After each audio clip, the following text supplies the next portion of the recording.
વિદ્યાર્થી મિત્રો, ઘણા બધા વિદ્યાર્થીઓને કાલિંદી ચરણ પાણીગ્રહી, જે ઓરિસ્સાના જાણીતા લેખક છે, એની નવલકથા માટીનો માનવી એ અભ્યાસક્રમમાં છે.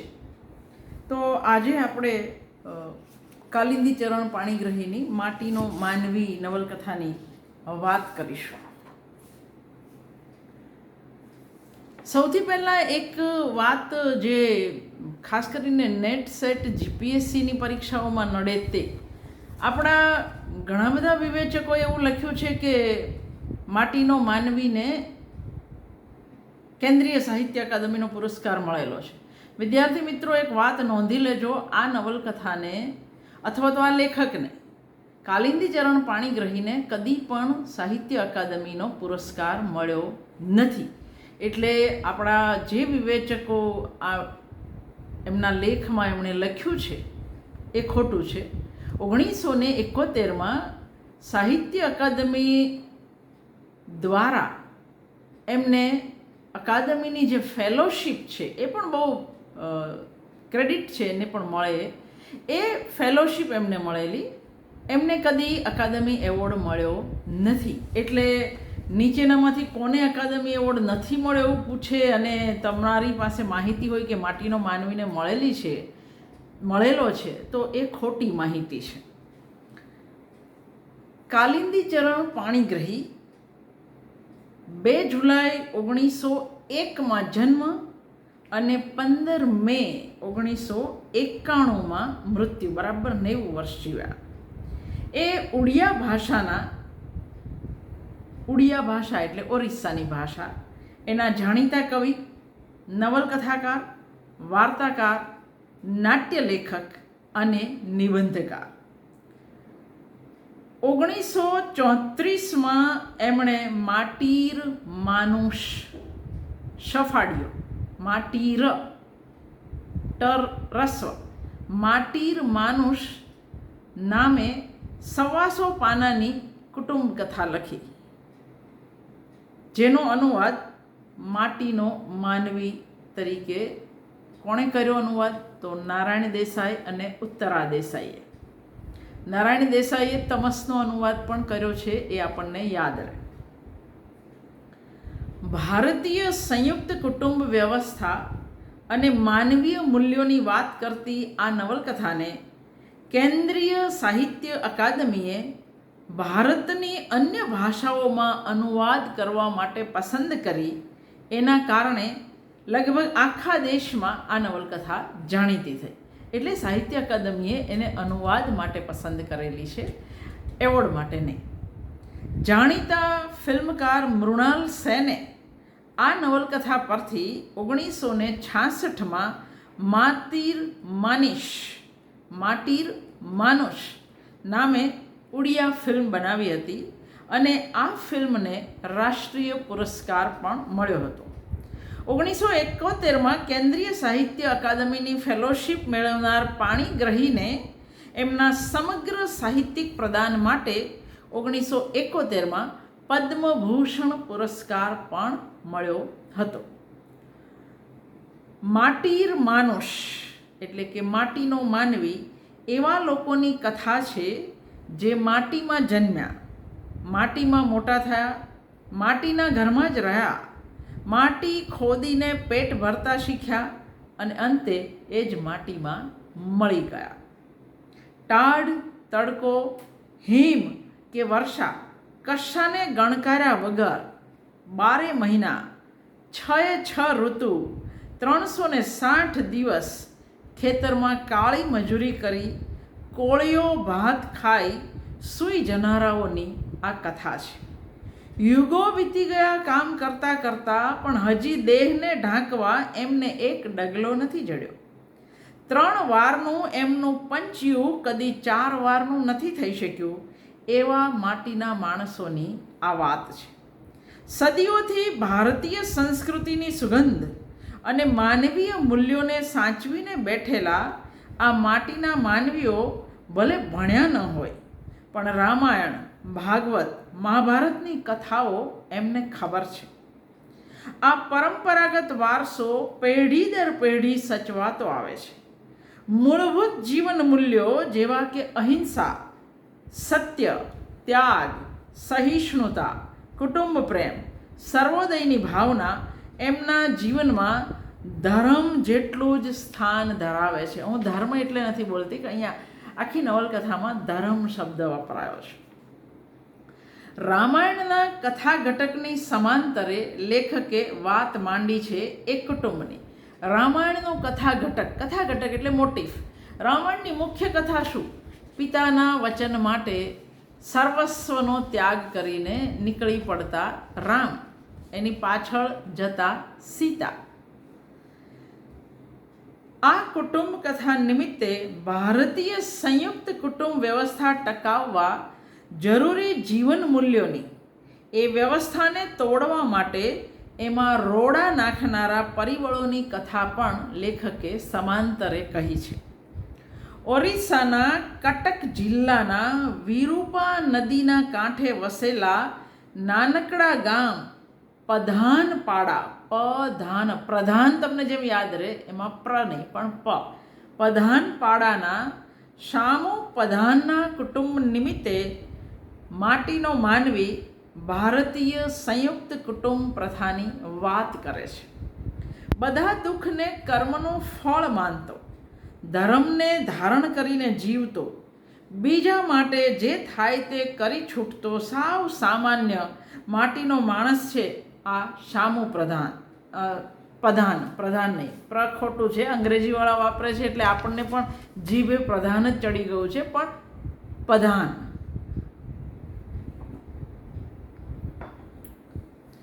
લેખકે પાત્રોના ગુણ લક્ષણ સ્પષ્ટ કરવા માટે બંને પ્રકારની રીત પ્રયોજી છે.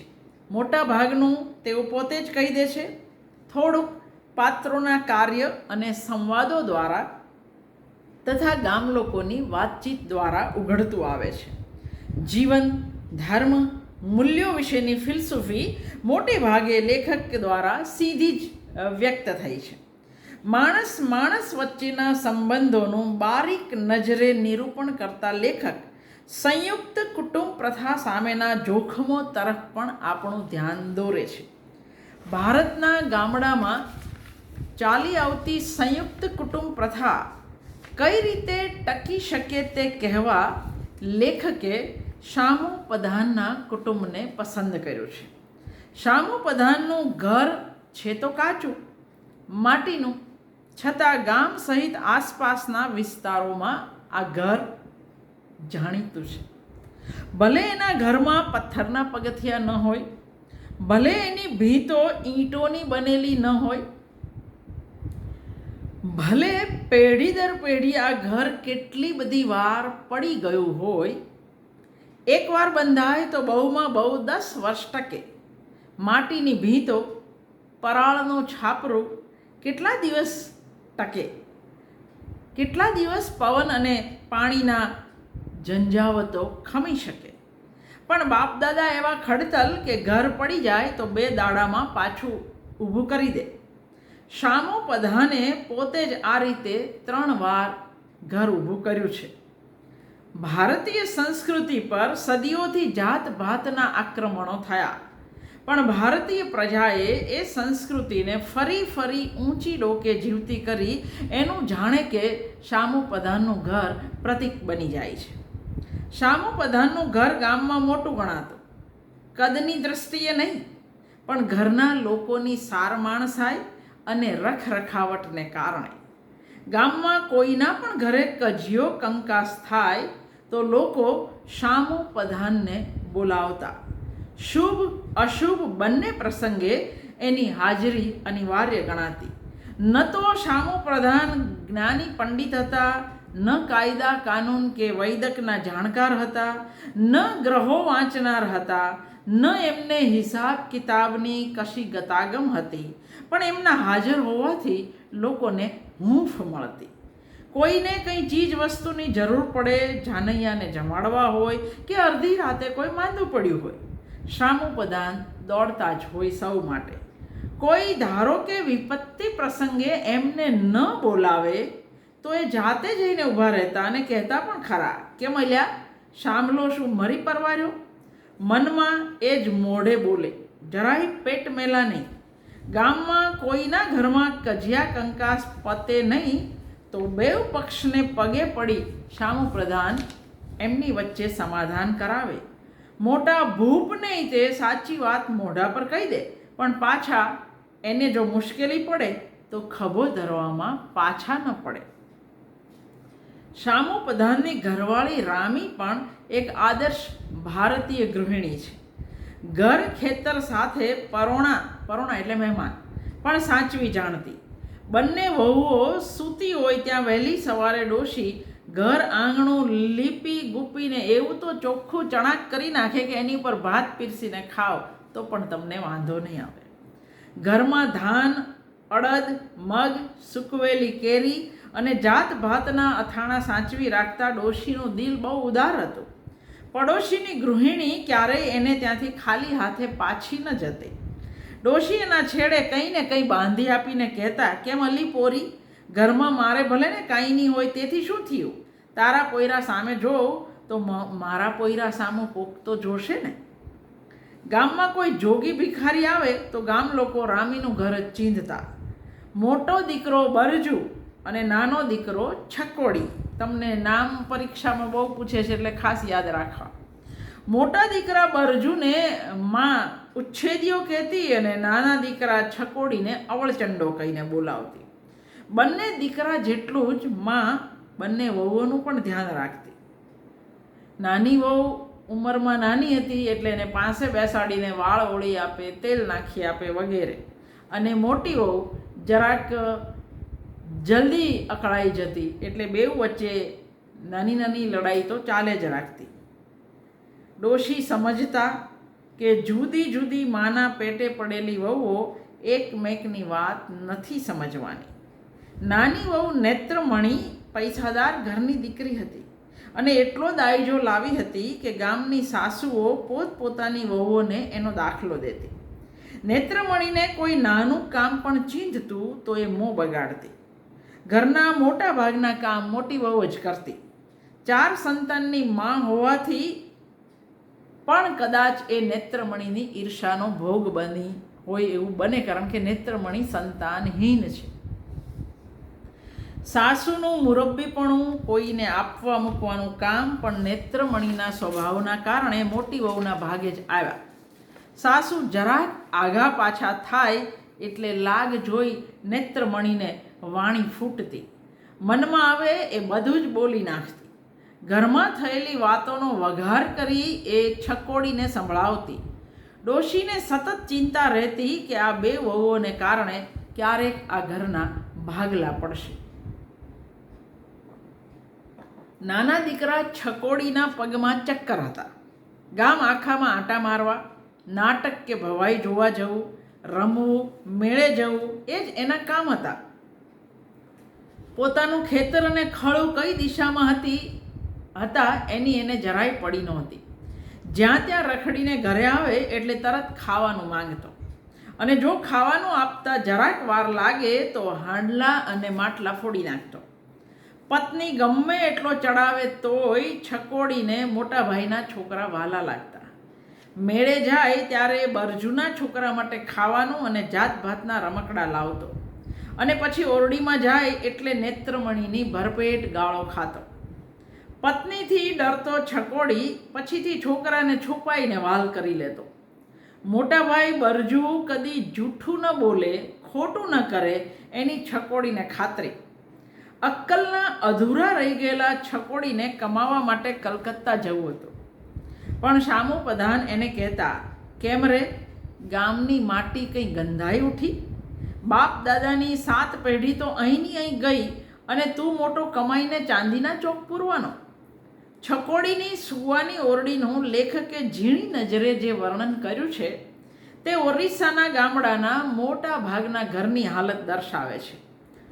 ઘરના ઓરડાના ખૂણે ધાનના ઢગ પડ્યા હોય. ધાન એટલે ચોખા. બંગાળ અને ઓરિસ્સાનું મુખ્ય ભોજન જ ચોખા, એને ધાન કે.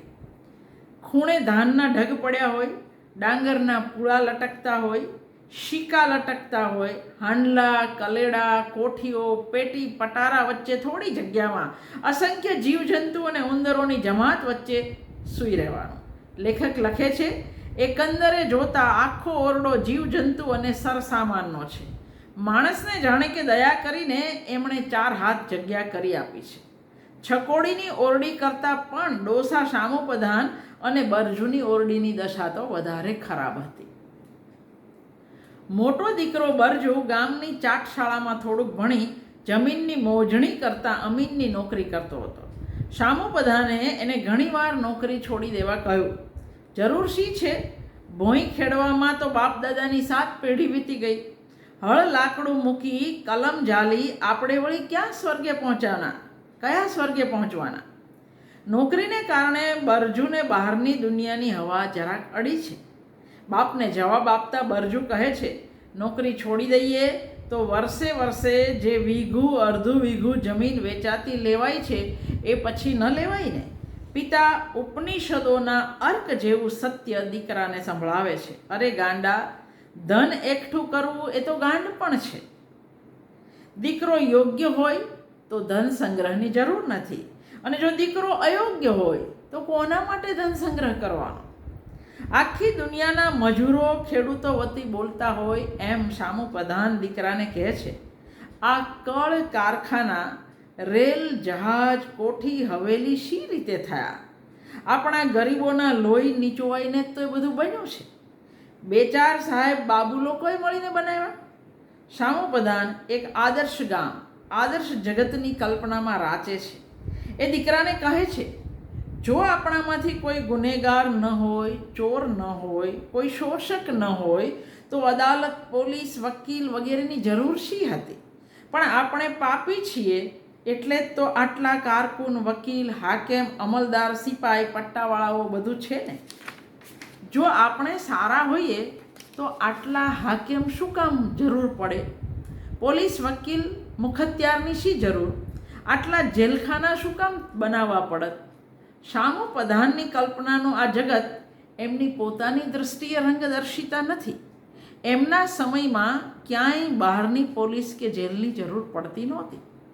પણ દુનિયા જોઈ હતી એટલે દીકરો વાસ્તવદર્શી દલીલ કરતા કહે છે, ઘૂંટણીએ પડીને જેમ ખેતરમાં નીંદતા હતા તેમના તેમ રહીશું તો મોટા લોકો સૌ આપણને પીલે નહીં તો બીજા કોને પીલશે?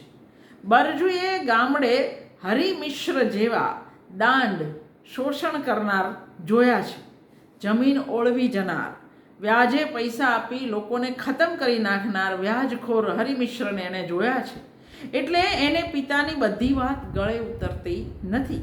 પણ પિતાની વાતમાં ભારત દેશના એ શ્રમજીવીની સમજણ છે જેની દ્રષ્ટિએ પાપ પુણ્યને ધર્મ સાથે નહીં પણ માણસાઈ સાથે સંબંધ છે.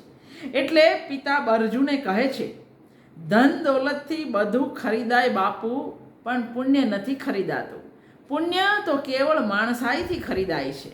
જ્યાં જેટલી માણસાઈ ઓછી ત્યાં તેટલું પાપ વધારે. બરજુએ જોયું છે કે નોકરી કરવાથી ધીમે ધીમે જાણે આ માણસાઈ ઓછી થતી જાય છે. ગરીબ, શ્રમજીવી ખેડૂતો, મજૂરો જેવા કામગરા માણસોને કારણે દુનિયાને ખોરાક અને કપડાં બે મોટામાં મોટી વસ્તુ મળી રહે છે. પણ જે રીતે હવાના કારણે આપણે સૌ જીવીએ છીએ છતાં દિવસમાં કેટલી વાર આપણે વાત યાદ કરીએ છીએ, એ જ રીતે ખેડૂતો અને મજૂરોને કારણે દુનિયા ટકી છે એ વાત પણ કોઈ યાદ કરતું નથી. પિતાની આ વાત ગળે ઉતરી એ જ ક્ષણે બરજુ નક્કી કરે છે કે પોતે નોકરી નહીં કરે.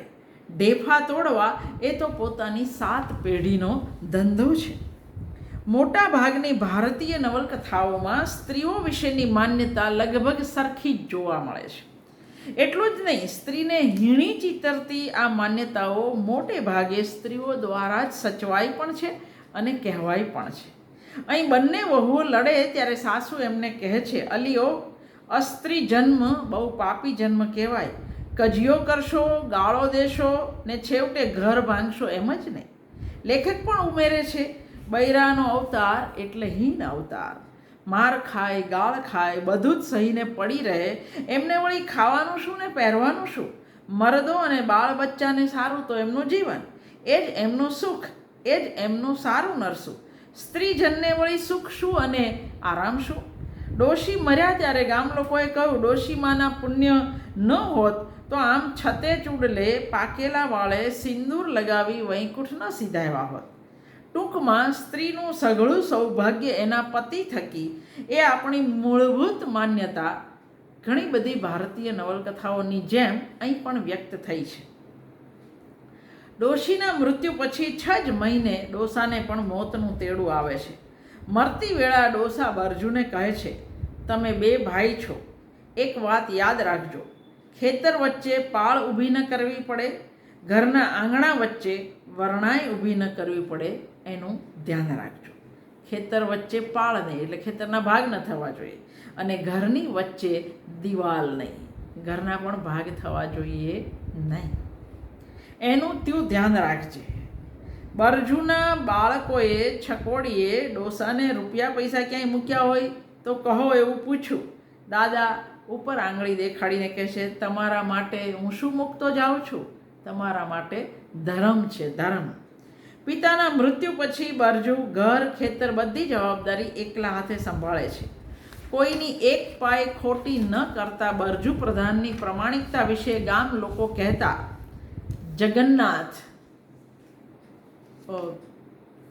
મંદિર ત્યાં જ છે, એ આપણે જાણીએ છીએ. જગન્નાથની નીતિ કદાચ બદલાય, પણ બરજુ પ્રધાનને મોઢેથી કોઈ વાત નીકળી હોય તો ભલે જીવ જતો રહે, પણ એ 1નો 2 ન થાય. માથે ફાળિયું બાંધી દિવસ આખો ખેતરમાં કાળી મજૂરી કરતો બરજુ રાત પડે 2 ખોળિયા ખાઈ સૂઈ જતો. સાસુનો દાબ હટ્યો પછી દેરાણી જેઠાણી વચ્ચેના ઝઘડા વધી ગયા. વળી બરજુની પત્ની સાસુની જેમ ઉદાર મનની નહોતી, એટલે નજીવી બાબતે પણ તણખા ખરતા. નેત્રમણીને સંતાન નહોતા, એની ઈર્ષા ઉપરાંત પૈસાદાર ઘરની એ દીકરી હતી, દાઈજો ઘણો લાવી હતી, અને એમાં પાછો છકોડી જેવો અક્કલ મઠ્ઠો ધણી મળ્યો હતો. આ બેવડા અભાવે એને જેઠના સંતાનો પ્રત્યે ભયાનક ઈર્ષાળુ બનાવી હતી. છકોડી પત્નીની ફરિયાદો સાંભળતો, શાબાશી આપી ચડાવતો પણ ખરો, જ્યારે બરજુને પત્નીની વાત સાંભળવા માટે બરજુ પાસે સમય નહોતો. અક્કલ વગરના છકોડીને ઘરમાં પત્ની ચડાવે અને ગામમાં સરપંચ હરિમિશ્ર ચડાવે. બરજુ પ્રત્યેનો ગામનો પ્રેમ અને આદર હરિમિશ્રથી સહન થતો નથી. કોઈ પણ રીતે એને શામુ પ્રધાનના ઘરમાં ભાગલા પડાવવા હતા. નેત્રમણી અને હરિમિશ્ર મળીને પણ છકોડીને ભાઈ સામે બોલવાની હિંમત આપી શકતા નથી. ગામ પરગામમાં બધા બરજુને ઓળખતા. પોતાનાથી 10 વર્ષ મોટો ભાઈ બધું જ કરે છે એ જાણતા છકોડીને ખેતરનું કોઈ કામ આવડતું નથી.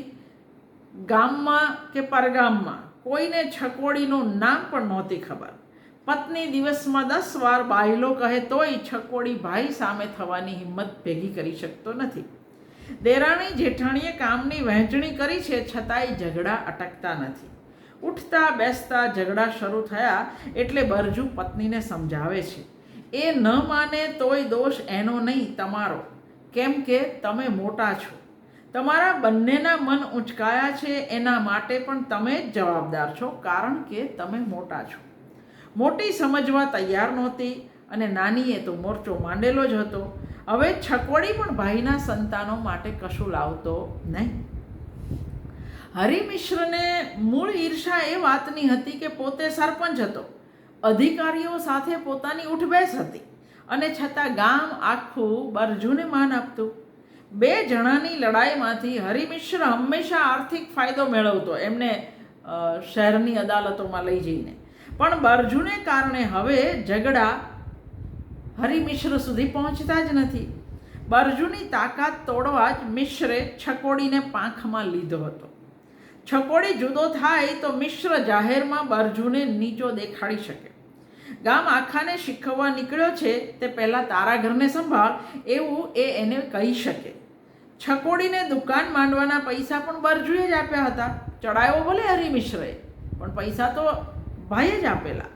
પણ છકોડીએ જિંદગીમાં રખડવા સિવાય કંઈ કર્યું જ નહોતું, એટલે જો દુકાને વધારે ગ્રાહક આવે તો પણ એને કંટાળો આવતો.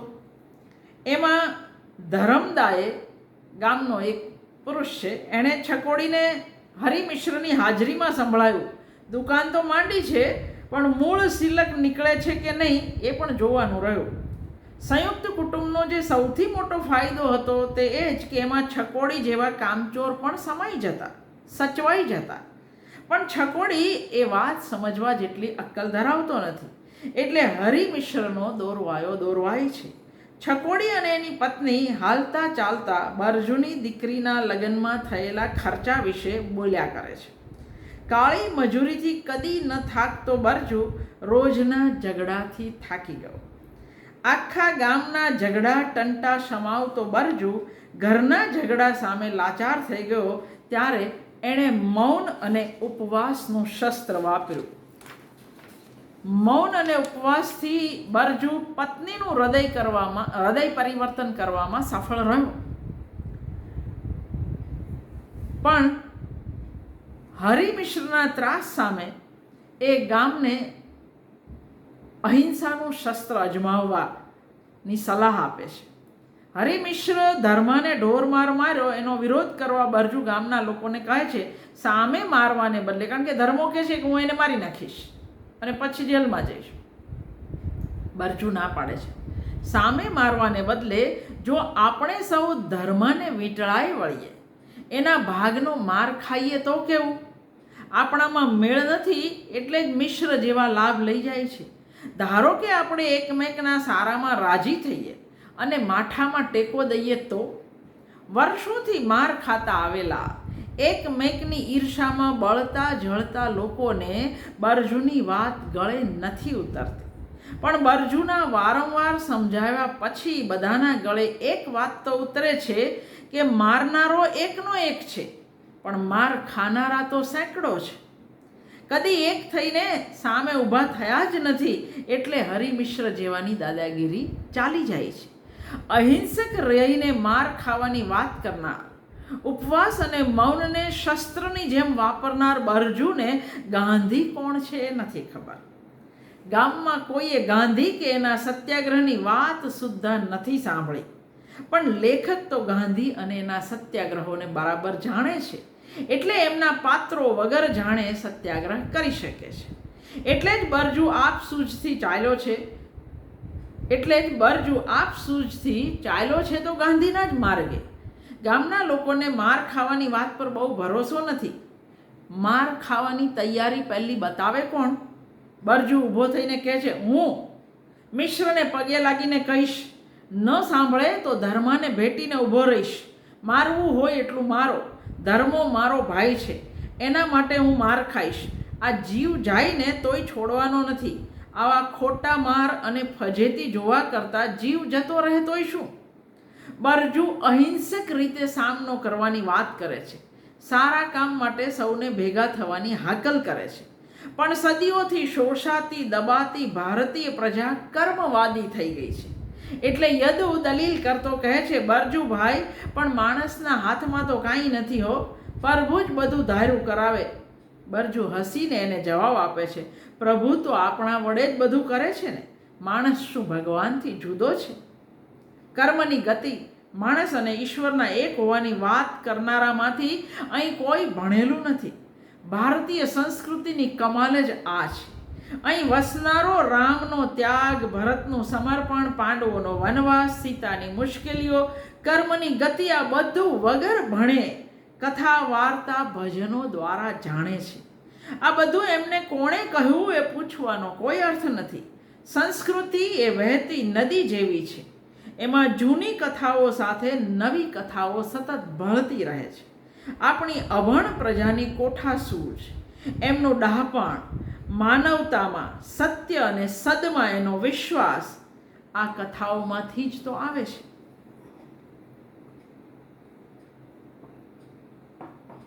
બરજુ ગામને એક કરવાની મથામણ કરતો જ રહે તો સમાંતરે હરિમિશ્ર છકોડીને જુદા થવા માટે રોજ નવી ચડામણીથી પ્રેરતા રહે. રાત દિવસ મહેનત કરે બરજુ અને ખળામાંથી મગ ને શેરડીનો ગોળ લઈ જઈ વેચી નાખે છકોડી. બરજુ કંઈ બોલતો નથી, કારણ કે એના મનમાં પિતાનું વચન સતત પડઘાયા કરે છે. ઘરની વચ્ચે દિવાલ નહીં થાય અને ખેતરની વચ્ચે પાળી નહીં થાય. બરજુ ચૂપ રહે તો સમજાય, પણ ભાભી પણ કંઈ નથી બોલતી એટલે છકોડી મૂંઝાય છે. મૂળે તો છકોડી દિલનો ભલો છે. પત્નીથી દબાઈને હરિમિશ્રની ચડામણીથી એ આ બધું કરે છે. પોતે ખેતરમાં કંઈ કામ નથી કર્યું એ વાત છકોડી જાણે છે, એટલે એ મિશ્રને કહે પણ છે, હું ક્યાં સુધી જાણી જોઈને ઝઘડા બોર્યા કરું? લોકો મને શું કહેશે? લોક એટલે કોણ? હરિમિશ્ર જેવાને ધર્મ, નીતિ, મૂલ્યો કશા સાથે કશી લેવા દેવા જ નથી. એ તો છકોડી સાથે વહેલી સવારે જઈ એના ઘરે બેસે છે, કારણ કે છકોડી તો બોલી શકતો નથી અને બરજુ તો રાત દિવસ ખેતરમાં જ હોય છે. આખી રાત ખેતરે પાણી પાય, 4 વાઢી. બરજુ વહેલી સવારે ઘરે આવે ત્યારે હરિમિશ્ર એની કુટિલ વાણીમાં ભાગ પાડવાની વાત કરે છે. છકોડીના આગ્રહને કારણે પોતે બધા કામ મૂકી અહીં આવવું પડ્યું એવી લાચારી પણ પ્રગટ કરે છે. મિશ્ર વાત શરૂ કરે એ સાથે જ છકોડી ત્યાંથી ગાયબ થઈ જાય છે.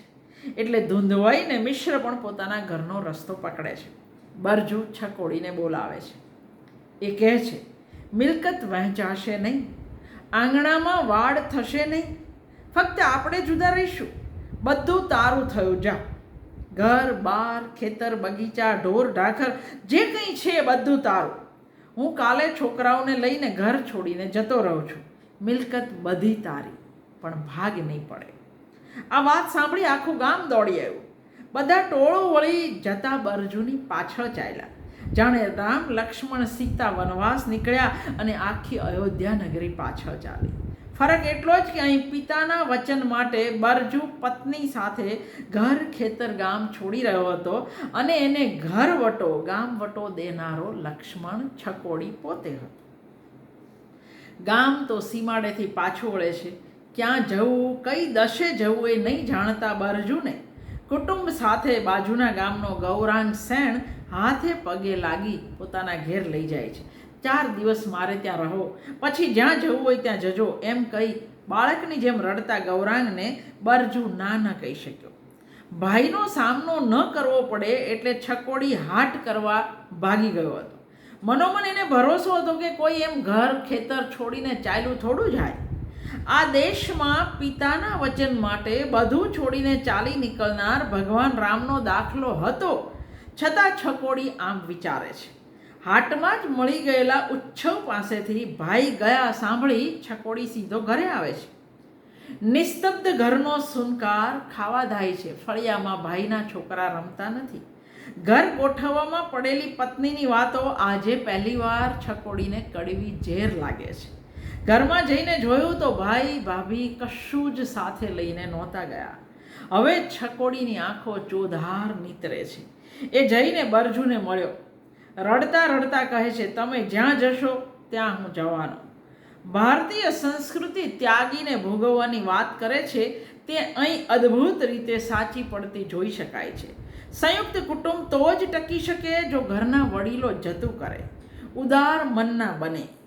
નાનાઓએ કરેલી ભૂલોને મોટું મન રાખી જો મોટા માફ કરી દે તો સંયુક્ત કુટુંબો કદી ન તૂટે. નેત્રમણી જેવી એકાદ ઈર્ષાળુ, સ્વકેન્દ્રી, વિઘ્ન સંતોષી વ્યક્તિ આખા ઘરનું વાતાવરણ બગાડી શકે. ઈર્ષાળુ, બીજાનું સારું જોઈ ન શકનાર વ્યક્તિ સંયુક્ત કુટુંબમાં કેવી રીતે ફાટ પડાવી શકે એનું ઉદાહરણ નેત્રમણી અને હરિમિશ્ર છે. બીજાના ચડાવ્યા ચડી જતા ડરપોક, નાદાન છકોડી જેવા ઘરની એકતા, પ્રેમ, હૂંફ, કિલ્લોલનું મહત્ત્વ સમજ્યા વગર એમાં આગ ચાંપી દે છે અને પછી પોતે પણ એ આગમાં દાઝે છે. પણ બરજુ જેવા ક્ષણના 6ઠ્ઠા ભાગમાં બધું ત્યાગી શકનારના કારણે છેલ્લે માળો વિખરાતો નથી. ભારતનું ગ્રામ જીવન, કૃષિ જીવન ઝીણી નજરે આલેખતા પાણીગ્રહીએ આ ગરીબ ખેડૂતોની મુશ્કેલીઓને પણ વાચા આપી છે. આ ખેડૂતોની દશા લેખક બરજુના પાત્ર દ્વારા દર્શાવે છે. કેળે એક મેલો અંગૂછો વીંટ્યો છે, માથે ફાળિયું બાંધી ડાંગરના છોડ તળે ગોઠણભેર નમી નીંદે છે.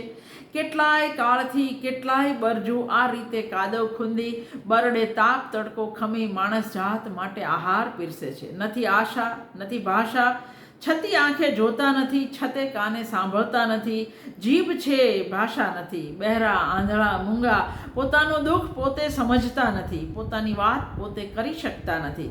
કારણ હોય કે ન હોય બરડે પરોણી પહોંચાય, ગાળો ખાવાની મળે ફજેતી થાય, ધણી 3 ટક પૂરું ખાવા ન આપે તોય વાંધો નહીં. આ છે માટીના માનવીઓ. ભારતીય ખેડૂતોની પીડા બરજુ અને અન્ય ખેડૂતોની વાતોમાંથી પણ પામી શકાય છે. એક વર્ષ સારો પાક થાય અને બીજું વર્ષ સાવ નબળું જાય. ખેડૂત બાપડો કર્મમાં નહીં હોય કંઈ નિશાસો નાખી કામે વળગી જાય છે. કર્મ માત્ર ખેડૂતોને જ નડે છે. હરિ મિશ્ર જેવા શોષણખોરને કર્મ કેમ નથી નડતા એવો પ્રશ્ન પણ આ ખેડૂતોને નથી થતો. કેટલાય ઘર ભાંગનારો, કેટલાય ગળા રહેસનારો, કેટલાયની જમીન ઓળવી જનારો, ગરીબોને ઢોર મારનારો શેતાન છે, છતાં મિશ્રના ઘરે ધન ધાન્ય ઢોર ઢાંખર નોકર ચાકર બધુંય છે. એટલે બાપડી પ્રજા નિશાસો નાખીને કહે છે, સંસારમાં ધર્મ નામની કોઈ વસ્તુ જ રહી નથી. રોજ ભાગવત વાંચતો બરજુ આ વાત સાથે સંમત નથી. એ કહે છે, ધર્મ છે ભાઈ, આપણે પાપી થયા તેથી ધર્મ ક્યાં જવાનો હતો? પણ આપણા તો ઘેર 3 ભાગલા, બાપ દીકરાની વચ્ચે, ભાઈ ભાઈ વચ્ચે, સ્ત્રી પુરુષની વચ્ચે મનનો મેળ જ નથી. એટલે હરિ મિશ્ર જેવા આપણી વચ્ચે કજિયો કરાવી બધું સાફ કરી જાય. એટલે ગુનો શું હરિ મિશ્રનો એકલાનો? આપણે શું બધા દેરામાંના દેવ? આપણામાં કંઈ માણસાઈ રહી છે તે આપણે બીજાની નિંદા કરીએ છીએ? દુનિયામાં ખરાબ લોકો વધારે છે, સારા માટે જગ્યા જ નથી એવું માનનારાઓ સાથે બરજુ સંમત નથી. એ કહે છે, ટીપે ટીપે સરોવર ભરાય. જે સારો હશે તે બીજા 25ને સારા માણસ બનાવશે. આમ તો આપણા હોવાથી કે જવાથી પ્રકૃતિને કોઈ ફરક નથી પડતો એવી વાતો આધુનિકતાના દોરમાં વધારે થઈ. પણ આપણે ત્યાં જયંત ખત્રીની વાર્તાઓમાં કે 1934માં લખાયેલી પાણીગ્રહીની માટીનો માનવીમાં કે 1945માં લખાયેલી ગોપીનાથ મહંતીની નવલકથા પરજામાં આપણને આવી વાત જોવા મળે છે. માટીનો માણસ નવલકથાને અકાદમી પુરસ્કાર મળ્યો એવી ખોટી માહિતી આપણે ત્યાં વિવેચકોએ ફેલાવેલી છે. આ નવલકથાના લેખકને 1971માં અકાદમીની ફેલોશિપ મળી હતી અને માટીર માનુષ ભારતીય ભાષાઓમાં અનુવાદ કરવા માટે અકાદમી દ્વારા પસંદ થઈ હતી. ગુજરાતી અનુવાદના નસીબ એટલા સારા કે ઉત્તરા દેસાઈ અને નારાયણ દેસાઈ જેવા અનુવાદક મળ્યા. ઉત્તરાબેનની મૂળ માતૃભાષા ઉડિયા અને નારાયણ દેસાઈનું ગુજરાતી પરનું પ્રભુત્વ આપણે સૌ જાણીએ. બંનેનો લાભ અનુવાદને મળ્યો છે. ચીજ વસત, રિવાજ, તહેવાર, માન્યતા બધા વિશે પાદટીપમાં સમજ આપનાર અનુવાદકોએ એકદમ સરળ પણ રસાળ અનુવાદ આપ્યો છે. અહીં કશે અંગ્રેજ શાસનની ગુલામીની, ગાંધીજીના સત્યાગ્રહોની, આઝાદીની ચળવળની વાત નથી. અહીં વસનારાઓ માટે જાણે એમનું ખેતર, એમનું કુટુંબ, એમનું ગામ જ એમનું વિશ્વ છે. અહીં ખેડૂતના એની જમીન સાથેના સંબંધની વાત થઈ છે. ખેડૂત જે જમીનને ખેડે છે એ જમીન એના માટે ધાન પેદા કરે છે. એ ધાન વડે એનું આખું કુટુંબ પોષાય છે. ખેડૂત અને માટી વચ્ચેનો સંબંધ અહીં બાકીના તમામ સંબંધોથી ચડિયાતો દર્શાવાયો છે. બરજુ તમામ માટીના માનવીઓ માટે જે પ્રાર્થના કરે છે એમાં ભારતીય સંસ્કૃતિના સદીઓથી ચાલ્યા આવતા માનવ મૂલ્યો પડઘાય છે. કોઈનું ખરાબ ન ઈચ્છવું, સૌનું સારું થાય, સૌ સુખ સંતોષથી જીવે એ જ વાત બરજુ કરે છે. એ કહે છે, હે ધર્મ, તમે સંસારને ઝીલ્યો છે. સંસારમાં જેની પાસે ધન છે, બળ છે, શક્તિ છે, એમને તમે સારી બુદ્ધિ આપો, સારી વાત શીખવો. દુઃખી અને દુર્બળને માટે એમના પિંડમાં દયા વસે. મોટો નાનાને સારી દ્રષ્ટિથી જુએ. માનવને માનવ તરીકે પીછાને સ્નેહ કરે, આદર કરે. નાનો મોટાને અદેખી નજરે ન જુએ. એ મોટો થયો તેથી એનું અમંગળ ન ઈચ્છે. બસ આવી વાતો, ફિલસૂફી અને મૂલ્યોનું વહન કરતું બરજુનું પાત્ર આ નવલકથાને મેગ્નમ ઓપસ એટલે કે મહાન કૃતિ બનાવે છે. વિક્રમ દાસે આ નવલકથાનો બોર્ન ઓફ ધ સોઇલ એટલે કે જમીનમાંથી પેદા થયેલા શીર્ષકથી અંગ્રેજીમાં અનુવાદ કર્યો છે. એ માત્ર વિદ્યાર્થીઓની જાણ માટે.